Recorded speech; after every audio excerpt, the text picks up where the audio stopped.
നന്ദി വചസ്പതി. ഈ മാറ്റങ്ങളെ എങ്ങനെയാണ് കാണുന്നത്? ബി ജെ പിക്ക് ഒരു ആശങ്കയുണ്ടോ ഈ വിഷയത്തിൽ? ഭക്തജനങ്ങളും വിശ്വാസികളും ഇടതുപക്ഷത്തേക്ക് മാറുന്നുണ്ടോ? NSSന്റെ പെരുന്ന വഴി.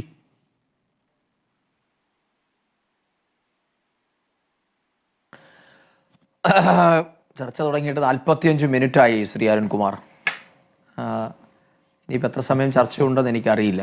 എന്തായാലും ഈ വിഷയത്തിൽ BJPയെ സംബന്ധിച്ച് യാതൊരു ആശങ്കയുമില്ല. കാരണം അന്നും ഇന്നും ഞങ്ങൾക്ക് ഒറ്റ നിലപാടേ ഉള്ളൂ. ആ നിലപാട് ഭക്തർക്കൊപ്പമാണ്, വിശ്വാസികൾക്കൊപ്പമാണ്. വിശ്വാസികൾക്കൊപ്പം നിന്ന ഒരു പ്രസ്ഥാനവുമാണ് BJP. ഇപ്പോൾ ഇവിടെ ബഹുമാനപ്പെട്ട സണ്ണിക്കുട്ടി എബ്രഹാം പറഞ്ഞ് നിർത്തിയെടുത്ത് അദ്ദേഹം പറഞ്ഞതിനകത്ത് ഒരു വാചകം പറഞ്ഞുവല്ലോ, അന്ന് എന്തുകൊണ്ടാണ് യുവതികളെ സന്നിധാനത്ത് വരെ എത്തിയിട്ടും കയറ്റാതിരുന്നത്, തന്ത്രി നടയടച്ചിടും എന്ന് പറഞ്ഞ ഒരു കാര്യത്തോടൊപ്പം തന്നെ അവിടെ ഉണ്ടായിരുന്ന ഭക്തരുടെ ചെറുത്തുനിൽപ്പ്. ആരാണ് ആ ചെറുത്തുനിൽപ്പിന് നേതൃത്വം കൊടുത്തത്? കേരളത്തിൽ നിങ്ങൾ 1900 കേസുകൾ, 2000-ഓളം കേസുകളെന്നൊക്കെ പറഞ്ഞില്ല. 2000 കേസുകളൊന്നുമല്ല, അതൊക്കെ സർക്കാരിൻ്റെ കള്ളക്കണക്കാണ്. BJPയുടെ അന്നത്തെ സംസ്ഥാന അധ്യക്ഷനായിരുന്ന ശ്രീമാൻ K. സുരേന്ദ്രൻ്റെ പേരിൽ മാത്രം 600-ഓളം കേസുകളുണ്ട്. വിശ്വ ഹിന്ദു പരിഷത്തിൻ്റെ സംസ്ഥാന അധ്യക്ഷയായിരുന്ന ശശികല ടീച്ചർക്കെതിരെയുണ്ട് 500-ഓളം കേസുകൾ. അപ്പോൾ അതൊക്കെ 1900 എന്നൊക്കെ സർക്കാർ പറയുന്നത് വളരെ തട്ടിപ്പായ കണക്കുകളാണ്. ഇന്നും ഞങ്ങളെപ്പോലെയുള്ള പ്രവർത്തകർ കോടതി കയറി ഇറങ്ങുന്നുണ്ട്. അപ്പോൾ ഞങ്ങൾക്കതിൽ ഖേദമോ ഞങ്ങൾക്കതിൽ കുഴപ്പമൊന്നുമില്ല. പക്ഷേ എന്തുകൊണ്ട് യുവതി പ്രവേശം സാധ്യമായില്ല, അല്ലെങ്കിൽ യുവതികൾ നിർബാധം അവിടേക്ക് കയറിയില്ല എന്ന് ചോദിച്ചാൽ ഭാരതീയ ജനതാ പാർട്ടിയുടെ നേതൃത്വത്തിൽ അന്നത്തെ ഹൈന്ദവ സംഘടനകൾ ഉയർത്തിയ പ്രതിഷേധം കൊണ്ട് മാത്രമാണ്. അതുകൊണ്ടാണല്ലോ ഞങ്ങൾക്കെതിരെ മാത്രം കേസായത്, ഞങ്ങൾ മാത്രം മർദ്ദനമേൽക്കേണ്ടി വന്നത്.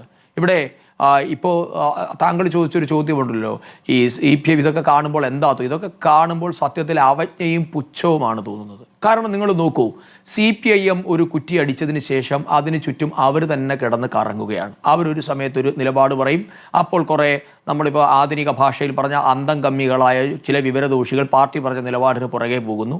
കുറേ കഴിയുമ്പോൾ നേതാക്കന്മാർക്ക് തോന്നുന്നു അതല്ല ഇതാണ് ശരി, അപ്പോൾ കുറേ പ്രതി ഇങ്ങോട്ട് മാറും. ഇതിനപ്പുറത്തേക്ക് എന്ത് രാഷ്ട്രീയ നിലപാടാണ്? ഇതാണ് ഇതിൻ്റെ പേര് രാഷ്ട്രീയമെന്നാണോ അതോ വയറ്റിപ്പിഴപ്പ് രാഷ്ട്രീയമെന്നാണോ എന്ന് കാലം വിലയിരുത്തട്ടെ. ഇത് വയറ്റിപ്പിഴപ്പ് രാഷ്ട്രീയമല്ലേ?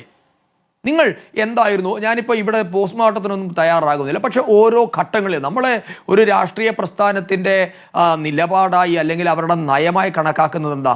അതത് കാലഘട്ടത്തിൽ അവരുടെ നേതാക്കന്മാർ വിവിധ വിഷയങ്ങളെ അധികരിച്ച് പുറത്തിറക്കുന്ന പ്രസ്താവനകളിൽ കൂടിയാണല്ലോ. ഇപ്പോൾ ഇവിടെ ബഹുമാനപ്പെട്ട M. ജയചന്ദ്രൻ പറഞ്ഞതുപോലെ ഇത് ഇടതുപക്ഷ നിലപാട് എന്ന് പറയാൻ ഇവിടെ ദാസ് ക്യാപിറ്റൽ ഇതൊന്നും എഴുതി വെച്ചിട്ടില്ലല്ലോ. അങ്ങനെ പറയാൻ അതത് സമയങ്ങളിൽ നിങ്ങൾ ഈ എന്താ പറയുന്നത്, ജനകീയ ജനാധിപത്യത്തിന് വഴിമാറി കൊടുക്കാൻ വേണ്ടി സ്വീകരിച്ച അടവ് നയം അല്ലേ? CPIM നേതാക്കന്മാർ അല്ലെങ്കിൽ ഇടതുപക്ഷ നേതാക്കന്മാർ വളരെ മനോഹരമായ ഒരു പദപ്രയോഗത്തിൽ കൂടി അവസരവാദ രാഷ്ട്രീയത്തെ വിശേഷിപ്പിച്ച വാക്കാണല്ലോ അടവ് നയം എന്നുള്ളത്. മറ്റുള്ളവർ സ്വീകരിച്ചാൽ അത് അവസരവാദവും, ഇവർ സ്വീകരിച്ചാൽ അടവ് നയവും. ഇതിനെയൊക്കെ നമ്മൾ എന്താണ് പറയേണ്ടതെന്ന് ജനങ്ങൾ തന്നെ തീരുമാനിക്കുക എന്ന് മാത്രമേ ഞങ്ങൾക്കതിൽ അഭിപ്രായമുള്ളൂ. പക്ഷേ അതത് കാലഘട്ടത്തിൽ ഇവരുടെ നേതാക്കന്മാർ എന്തൊക്കെയാണ് പറഞ്ഞുകൊണ്ടിരുന്നത്? ഇപ്പോൾ NSSന്റെ കാര്യം പറയുമ്പോൾ എന്തായിരുന്നു നായർ സ്ത്രീകളെ പറ്റി PK ശ്രീമതി ടീച്ചർ അന്നത്തെ കാലഘട്ടത്തിൽ പറഞ്ഞത്? ഒന്ന്, മാതാ അമൃതാനന്ദമയി ദേവിയെ പറ്റി എന്തായിരുന്നു ഇവരുടെ നിലപാട്? ശബരിമലയെ പറ്റിയുള്ള നിലപാട് എന്തായിരുന്നു? എന്തായിരുന്നു? ഇതിനു മുൻപ് ഇവരുടെ ഒരു നേതാവ് പറഞ്ഞില്ലേ, ഞങ്ങൾ 4 പതിറ്റാണ്ട് അധികാരത്തിൽ നിന്ന് പുറത്തു പോയാലും 4 വോട്ടിന് വേണ്ടി സാമുദായിക നേതാക്കന്മാരുടെ തിണ്ണ നിരങ്ങാൻ ഞങ്ങളെ കിട്ടില്ല എന്നൊക്കെ പറഞ്ഞ് കൈയടിച്ച കുറേ മണ്ടന്മാർ ഈ നാട്ടിലുണ്ടല്ലോ. അവരോടും ഞങ്ങൾക്ക് സഹതാപമേ ഉള്ളൂ. അതുകൊണ്ട് CPIMോ ഇടതുപക്ഷമോ ഇന്ത്യയിൽ എക്കാലവും സ്വീകരിച്ചിരുന്നത് അതത് കാലത്തെ നേതാക്കന്മാരുടെ വയറ് നിറയ്ക്കാനുള്ള വയറ്റിപ്പിഴപ്പ് രാഷ്ട്രീയം. പിണറായി വിജയന് അധികാരത്തിൽ കടിച്ചു തൂങ്ങാൻ ഏതെങ്കിലും തരത്തിൽ ഭൂരിപക്ഷ സമുദായത്തിൻ്റെ പിന്തുണ കൊണ്ട് സാധിക്കുമോ? ഈ ഒരു പരീക്ഷണമാണ്. ആദ്യഘട്ടത്തിൽ എന്താണ് UDFന്റെ വിരുദ്ധ രാഷ്ട്രീയം അല്ലെങ്കിൽ എന്താണ് ആൻറ്റി ഇൻകംബൻസിയെ ഇന്ധനമാക്കിക്കൊണ്ട് പിണറായി വിജയൻ അധികാരത്തിൽ വന്നൊന്ന് VSന്റെ ജനകീയതയെ ഇന്ധനമാക്കി, ആൻറ്റി ഇൻകംബൻസി ഇന്ധനമാക്കി പിണറായി വിജയൻ ആദ്യം അധികാരത്തിൽ വന്നു. രണ്ടാമത് എന്താണ് സ്വീകരിച്ചത്? ആൻറ്റി ഹിന്ദു നിലപാട് സ്വീകരിച്ച് അധികാരത്തിൽ വന്നു. ഇപ്പോൾ ആ ആൻറ്റി ഹിന്ദു നിലപാട് കേരളത്തിൽ വിലപ്പോകില്ല എന്ന് പറഞ്ഞപ്പോൾ ഒരു പ്രോ ഹിന്ദു നിലപാടാണെന്ന് തോന്നിപ്പിക്കുന്ന രീതിയിൽ ചില നിലപാടുകൾ സ്വീകരിക്കുന്നു. എന്നതിനപ്പുറത്തേക്ക് ഇതിനെന്ത് സാങ്ക്ടിറ്റിയാണ് ഇവരുടെ നിലപാടുകൾക്കുള്ളത്? മാതാ അമൃതാനന്ദമയി ദേവിയെ സജി ചെറിയാൻ ചുംബിച്ചതിനെ പറ്റി ബഹുമാനപ്പെട്ട M. ജയചന്ദ്രൻ എന്താ പറഞ്ഞത്? അമ്മ സാധാരണ ഭക്തന്മാരെയൊക്കെ ചുംബിച്ചാണ് സ്വീകരിക്കുന്നത്, അതേ രീതിയിൽ അദ്ദേഹം പ്രത്യഭിവാദ്യം ചെയ്തു എന്നൊക്കെയായിരുന്നു അദ്ദേഹം ഉപയോഗിച്ച പ്രയോഗം. എനിക്കത് കണ്ടിട്ട് ചിരിയാണ് വന്നത്. സാധാരണഗതിയിൽ സുജന മര്യാദ എന്ന് പറയുന്ന ഒരു സാധനമുണ്ട് ശ്രീ M. ജയചന്ദ്രൻ.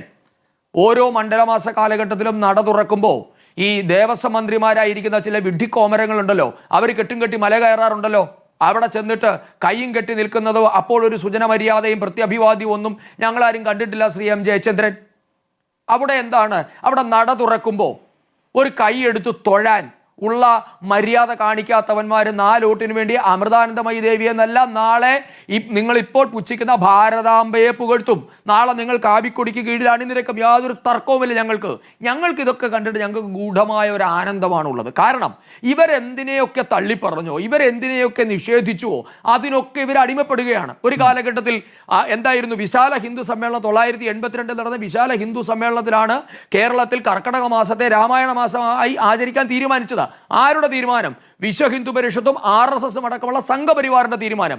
പി പരമേശ്വർജിയും ചിന്മയാനന്ദ സ്വാമികൾ അടക്കമുള്ള അന്നത്തെ ഹൈന്ദവ നേതാക്കന്മാരുടെ തീരുമാനം. ആ തീരുമാനത്തെ പിൽക്കാലത്ത് CPIM അംഗീകരിച്ചില്ലേ? എന്തായിരുന്നു അന്ന് തിരുനെല്ലി കരുണാകരൻ അടക്കമുള്ള അന്നത്തെ പുക്കാസ നേതാക്കന്മാർ പറഞ്ഞുകൊണ്ട് നടന്നിരുന്നത്? എന്തായിരുന്നു? രാമായണം കത്തിക്കൽ മഹാമഹം നടത്തിയില്ലേ കേരളം മുഴുവൻ? അവസാനം രാമായണ മാസത്തിൽ അഭയം പ്രാപിച്ചല്ലോ. പിന്നീട് ശ്രീകൃഷ്ണ ജയന്തി വന്നു.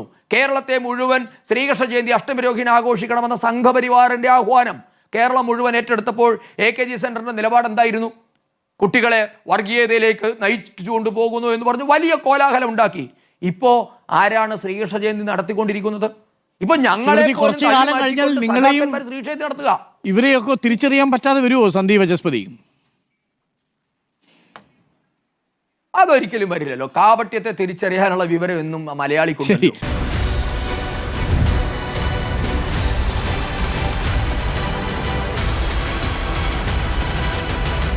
Debate with Dr. Arun Kumar.